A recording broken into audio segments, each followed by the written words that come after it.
जय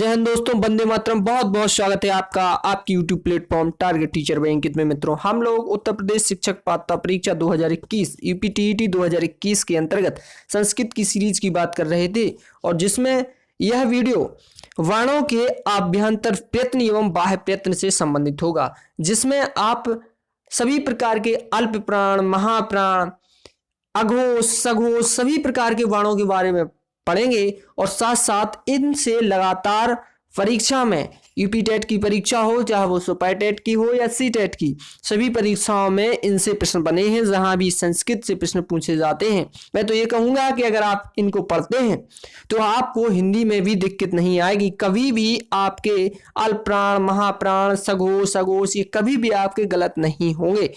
हालांकि संस्कृत में थोड़ा सा ज्यादा है और इनसे प्रश्न बनने की संभावना बनती है, तो हमें इनको पढ़ लेना है। अगर आप इनको अच्छे से पढ़ लेते हैं तो आपको हिंदी में भी दिक्कत नहीं होगी, परेशानी नहीं होगी। पहले हम आपको बताते हैं कि ये जो आपके सामने दिख रहा है, ये है आपका सिलेबस यूपीटीईटी का। जो प्राथमिक स्तर की जो आपकी परीक्षा होती है, उसमें जो संस्कृत का सिलेबस है, उसका सिलेबस दिया हुआ है। ये हमें आपको पता ही है, सभी लोगों को 30 प्रश्न हमारे संस्कृत के आएंगे, जिनमें से हम आपको बता दें कि जो पहला टॉपिक है वर्ण विचार, स्वर और व्यंजन, इससे आपके 2 प्रश्न, माहेश्वर सूत्र से 2 प्रश्न, प्रत्याहार से आपके 2 या 1 प्रश्न, वर्णों के उच्चारण स्थान से भी 2 या 1 प्रश्न, और वर्णों के आभ्यंतर प्रश्न से भी 2 या 1 प्रश्न। यानी अभी तक आपने वर्णों के उच्चारण स्थान तक पढ़ लिया है। तो आप याद रखिएगा मित्रों, आप लोग अभी तक 7 अंक यानी 7 या 8 अंक का आप पढ़ चुके हैं।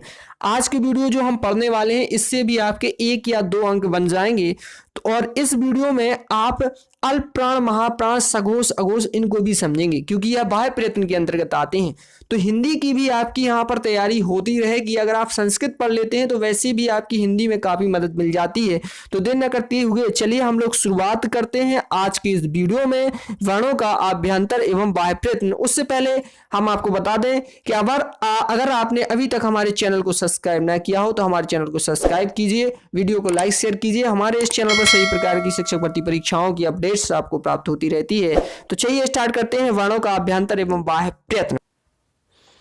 वर्णों का आभ्यंतर एवं बाह्य प्रयत्न, जैसा कि आप लोग जानते हैं कि प्रयत्न क्या होता है, ये आपका अगला टॉपिक है कि वर्णों का आभ्यंतर एवं बाह्य प्रयत्न। तो आपको बता दिया जाए कि प्रयत्न होता क्या है।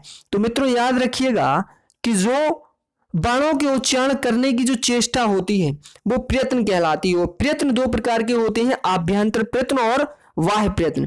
यानी प्रयत्न कितने प्रकार के मित्र? 2 प्रकार के, आभ्यंतर प्रयत्न और बाह्य प्रयत्न। आभ्यंतर प्रयत्न क्या होता है? आभ्यंतर का अर्थ होता है भीतर, आभ्यंतर का अर्थ होता है भीतर, यानी प्रयत्न से तात्पर्य है चेष्टा से है। यानी जिन वर्णों के मुख के अंदर से उच्चारण की चेष्टा होती है उन्हें आभ्यंतर प्रयत्न के अंतर्गत रखा जाएगा। जो वर्णों के उच्चारण के पूर्व मुख के अंदर होती है वही चेष्टा आभ्यंतर प्रयत्न होती है। और आभ्यंतर प्रयत्न 5 प्रकार के होते हैं। 5 प्रकार के होते हैं आभ्यंतर प्रयत्न। याद रखिएगा कितने प्रकार के? 5 प्रकार के। तो ये जो आभ्यंतर प्रयत्न है सारणी से बताऊंगा। तालिका आप देखिए कि आभ्यंतर प्रयत्न 5 प्रकार के हैं। पहला है स्पष्ट, और ये आप दोस्तों जानिए स्पर्श व्यंजन। अगर आपने हमारा वीडियो देखे हो तो हमने आपको स्पर्श व्यंजन बताया था। हमने बताया था कि का से लेकर मां तक के जो वर्ण हैं वो स्पर्श व्यंजन के अंतर्गत आते हैं। ये 5 वर्गों में रखे गए हैं। तो का से लेकर जो 25 वर्ण हैं ये स्पर्श व्यंजन कहलाते हैं। इन्हीं को स्पष्ट कहा जाता है। इन्हीं को क्या कहा जाता है? स्पष्ट। तो स्पष्ट का अर्थ होता है स्पर्श करना। तो वास्तव में ये वर्ण मुख के अवयवों से स्पर्श करते ही तो बाहर निकलते हैं, इसलिए इनको स्पष्ट कहा गया है। तो याद रखिएगा जो स्पष्ट व्यंजन हैं वो किससे? का से मां तक के व्यंजन वर्ण कहलाते हैं।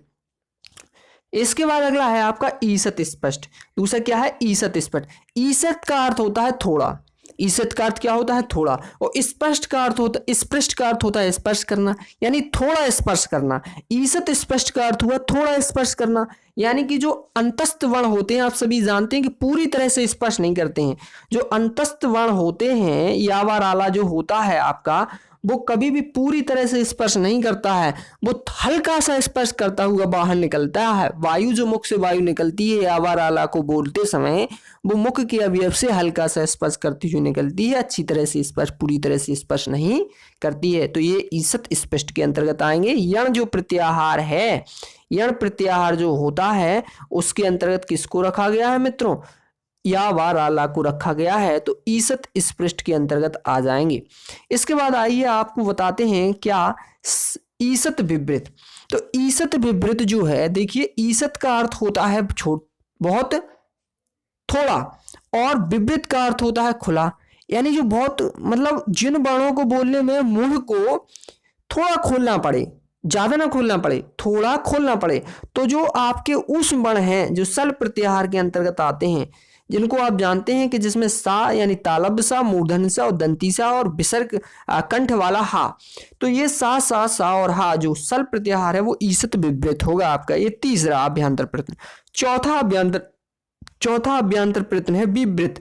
और विवृत का मतलब है कि जिसमें हमारा मुंह खुला हो, जिसको बोलते समय हमारा मुख क्या हो, खुले, तो वो जो विवृत कहलाएगा। तो सारे के सारे जो स्वर हैं, जो अच प्रत्याहार आपका स्वर के अंतर्गत, प्रत्याहार तो आप पढ़ ही चुके हैं, तो जो अच प्रत्याहार आता है जिसमें जो स्वर आते हैं, अच प्रत्याहार में जो 9 स्वर आते हैं उन्हीं को ही क्या कहा जाता है, विवृत कहा जाता है। इसके बाद आता है संवृत, और संवृत का अर्थ होता है बंद।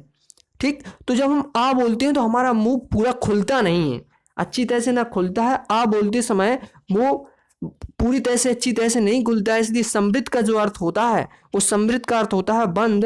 तो यहाँ पर जो ढका हुआ है या बंद इसका अर्थ होता है, तो समृद्ध जो होगा वो समृद्ध के अंतर्गत केवल और केवल आ आएगा, छोटा आ।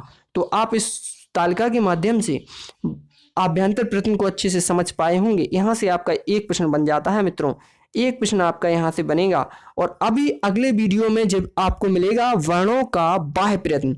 प्रयत्न 2 प्रकार के, आभ्यंतर प्रयत्न और बाह्य प्रयत्न। आभ्यंतर प्रयत्न मैंने बताया कि जब मुख के अंदर से उच्चारण की चेष्टा होती है, जब वायु मुख के अंदर उच्चारण करने की जो चेष्टा, वायु के मुख के अंदर जो उच्चारण करने की चेष्टा है वो आभ्यंतर प्रयत्न कहलाती है। और मुख के बाहर जो हम उच्चारण करने की चेष्टा होती है वो आपकी बाह्य प्रयत्न। मुख से जब वर्ण बाहर निकलते हैं उस समय उच्चारण की जो चेष्टा है वो बाह्य प्रयत्न है, और मुख के अंदर जब वायु है उस समय जो उच्चारण की चेष्टा है वो बाह्य प्रयत्न है। तो आभ्यंतर प्रयत्न है, मुख के अंदर की जो चेष्टा है, मुख के अंदर जब वायु है उस समय जो वो चेष्टा हो रही है वो आभ्यंतर प्रयत्न है। और जो मुख के जब बाण हम बाहर निकालते हैं, वायु जब बाहर निकलती है उस समय उच्चारण की जो चेष्टा है वो बाह्य प्रयत्न है। तो इसको आप बनाए रखिएगा। थैंक यू दोस्तों, चैनल को अधिक से अधिक सब्सक्राइब करें, वीडियो को लाइक शेयर करें। थैंक यू, धन्यवाद।